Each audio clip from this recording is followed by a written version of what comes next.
Okay, welcome po muli dito sa ating munting YouTube channel. At bago ako bumati at magpasalamat, ay gusto ko lang munang basahin ang katanungan ni Danilo Prudencio. Danilo Prudenciado.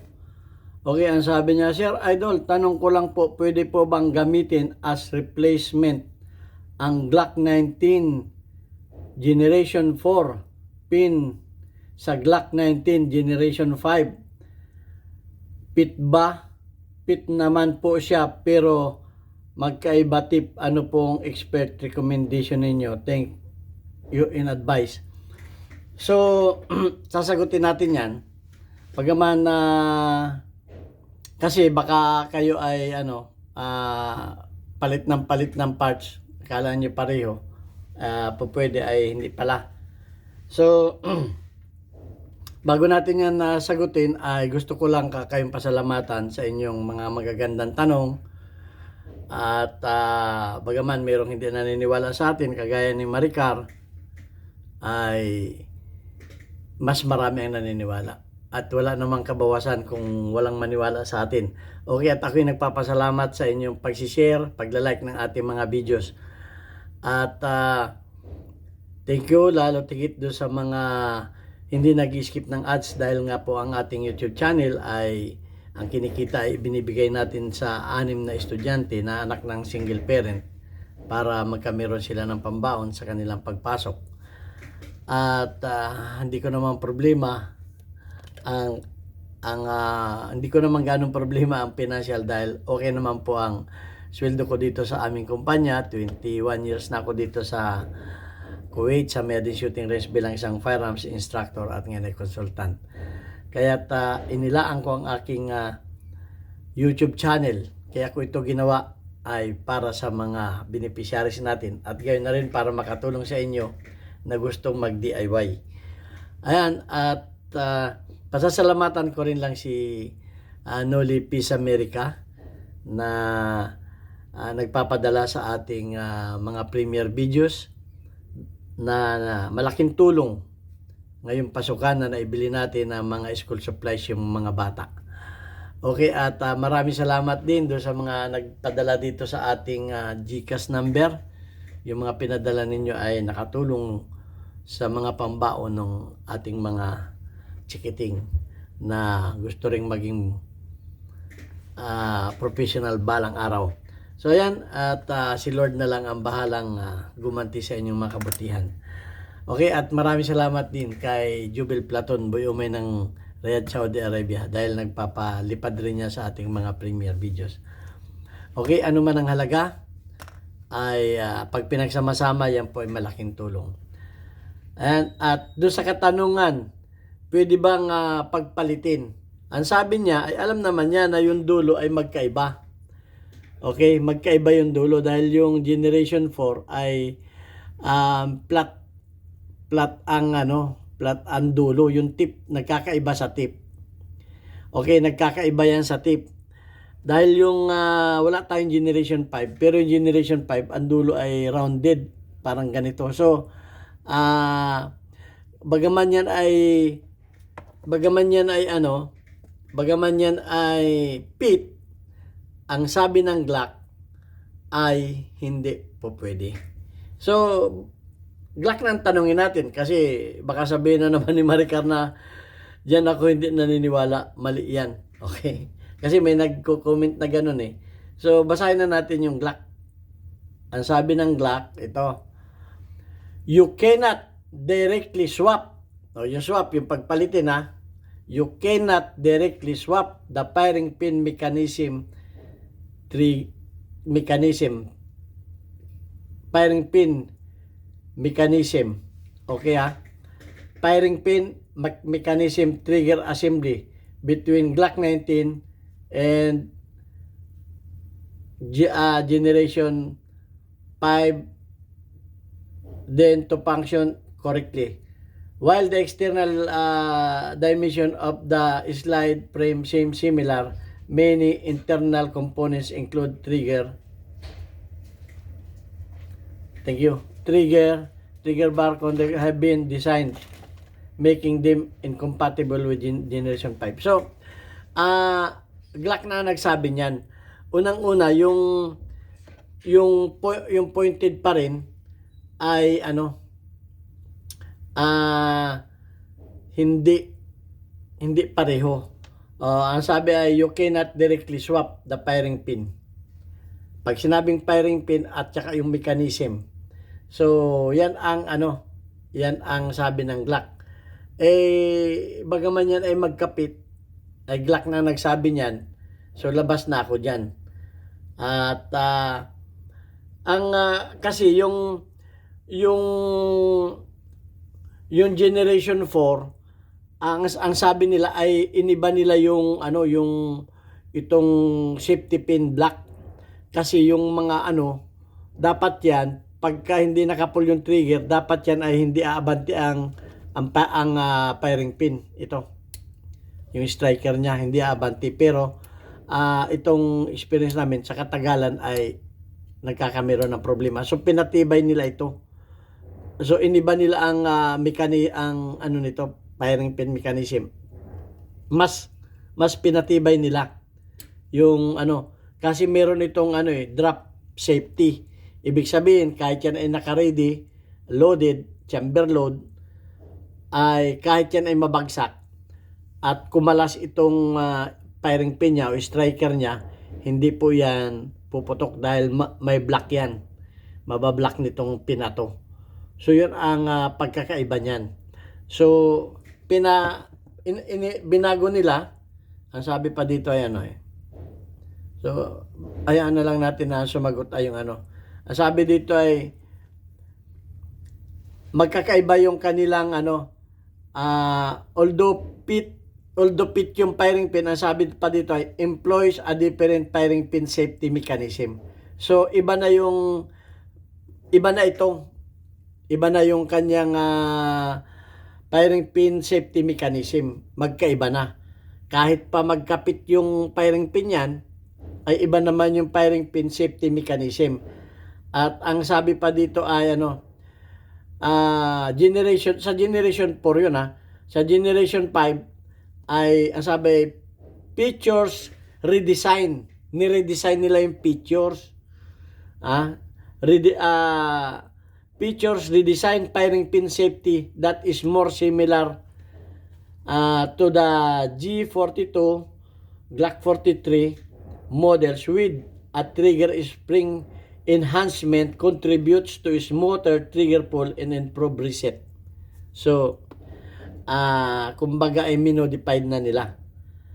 At ang sabi ay ano, overall, the Generation 5 redesigned firing pin safety and trigger system are designed to enhance durability, pinatibay nila, and provide a smoother trigger pull o mas inano yung trigger pull, parang smoother yung trigger pull ng Generation 5 at saka yung pagre-reset ay smooth din. So bagaman yan ay ang sabi ay magkapit, ay ang sabi ng ano ay you cannot. So yun ang nakalagay diyan. Kung magkapiting man yan, ay ang sabi nga yung firing pin assembly ay ano, yung firing pin safety ay ni-redesign nila. Okay.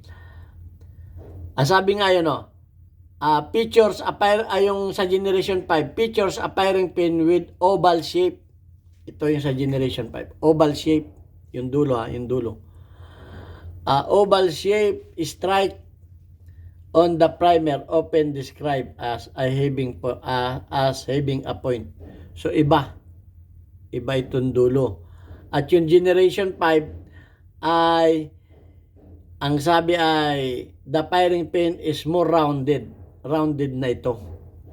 More rounded, reassembling more traditional firing pin design.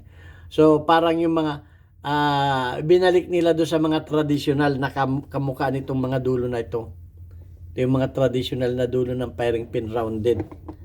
Kamukha nito. Okay.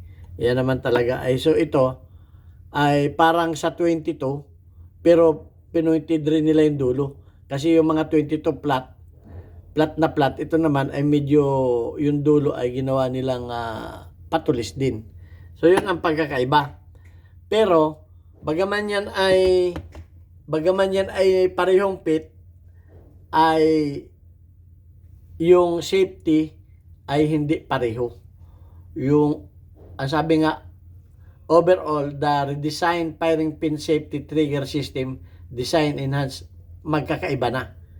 Okay, so yan. At yan ang sumagot na dyan ay Glock, hindi na ako. Kasi merong hindi naniniwala sa atin eh. So, ulitin ko pointed ayong ato. So, ang sabi ay no, you cannot directly swap the firing pin mechanism. So, ito yung firing pin mechanism. Hindi mo direkta. Ito na. Kasama na tong mga mechanism na to. So, yun ang sabi. Trigger at saka yung trigger assembly between Glock 19 Generation 4 and Generation 5. So, ayan. Ay, kung magpalit kayo, baka magka-problema. Dahil hindi na akong sumagot niyan, Glock na ang sumagot niyan. Magkakaiba. Talagang, kumbaga, minodified na nila do sa, ganyan kasi ang Glock. Minomodified nila yung mga, yung kanilang, kaya meron silang may mga generation sila eh. Okay, meron pang, meron pa silang, basta maraming mga Glock 19, Glock 17, ganyan. Ang yung mga barrels ay interchangeable yung ibang mga parts. Okay, ang hindi lang, ang sinabi lang dito ay firing pin mechanism. So magkaiba na. At pinatibay na nila yung yung safety kasi ito kumakabyos na to eh. Ito kumakabyos na. Yan dapat hindi gumaganyan yan eh. Papasok lang yan pagka ito ay prines mo. Ito. Pero kumakabyos na. So binago na nila yan. Kumbaga pinatibay nila. So ayan. At gusto ko lang yung kasi yung ating video na kung saan ay pwede bang dalhin sa ibang sa pangalawa mong bahay yung iyong baril na wala kang PTC4 o wala kang permit to carry, pwede bang dalhin? Ay ang sagot ko doon ay kung saan lamang naka-address yung iyong LTAP. Kung saan ang address ng LTAP mo, doon lang yung iyong baril. Pero salamat kay Ismael na dahil sa matagal na ako hindi umuwi, ay pwede na ngayon na maglagay ng second address sa LTAP. Dalawa na. Pero pwede na. May second address. Yun ang kasagutan. Ang kaso, additional bayad na naman. Ayun. Pira-pira lang. So kaya nasagot na rin yung pero pwede. Magbabayad lang kayo. Yan ang mahirap sa atin sa Pilipinas. Bawat kimbot mo tax. Bawat kimbot mo bayad. Kaya marami ang mga Pilipino na kagaya ko na nandito nagtitiis sa abroad. Dati akong may shop, masishop. Pero ang laki ng tax. Dito, wala kang binabayaran tax. Sweldo ka lang ng sweldo. Okay. Yan ang kaibahan sa Pilipinas. Ang lakas ng tax. Kaya yung ibang negosyante ayaw na magnegosyo dyan. Yun lamang ang masabi ko. At babasahin ko lamang yung yung ating community spotlight. Tingnan natin kung sino na ang mga nasa community spotlight natin. Okay? At maraming salamat sa inyong pag-share dahil nandito yung mga masipag mag-share. Okay, si Pinoy Firearms, si Pinoy _firearms custodial. Okay, si Firearms Pinoy ay merong 76 na engagement. Si Jocelyn Amarili ay may 20 engagement. Si Raymond Vincent ay may 70 engagement. At si Nueva pre, prepare ay 3 engagement. Ay, busy ka. Hindi, may group ng Eagles yata sa next week. Niano ng EPSEC. Okay. 25 pa tao, pero baka ibigay ko na lang siguro po sa seminar kung kanino man merong may... Okay. Baka merong gustong mag-ano sa'yo, na magsabay o ano ba. Wala man. Wala. Okay. Sige lang. Short Sabihin ko na lang kung meron. 10 minutes, 20 minutes. Tapos ba? Okay. Wala nang mga kuskus balong. Okay. Short, ano? Sabihin ko sa'yo kung merong mag-text sa akin. Para ano, ibibigay pa naman yung sulat sa pagdating ni boss. Okay. Nagpasabi lang. Eagles malamang tanongin ko si Kuya Junbert kasi Eagles Okay. Si Okay, Denny, salamat. Okay. Okay. Thank you. Okay, bye. Okay, at ulitin ko. Shout out kay Pinoy Farams _custodian 76, Jocelyn Alimar 20, si Raymond 70, si Nueva Paper ay 3 at si Wallace Habis ay 58. So, yung mga gustong mag-DIY ng ng pagre-reblo, may kontakin ninyo yung Facebook page ni Wallace Habis para kayo ay maturuan ng pag-reblo. Merong pagkaubaya ko na sa kanya yung ORC Slow Rust Blowing, at makakabili rin kayo ng chemical sa Shopee. Okay, yan lang. At mag-share lang kayo at mag-comment, mag-like sa ating mga videos para mapasama rin kayo sa ating community spotlight. Okay, lahat ng tanong ninyo ay pagbibigyan ko na, kahit ano pang klaseng tanong yan. At doon sa mga hindi naniniwala ay wala namang mawala sa akin kung hindi kayo maniwala. Okay, God bless us. Thank you very much. Hanggang sa muli natin video.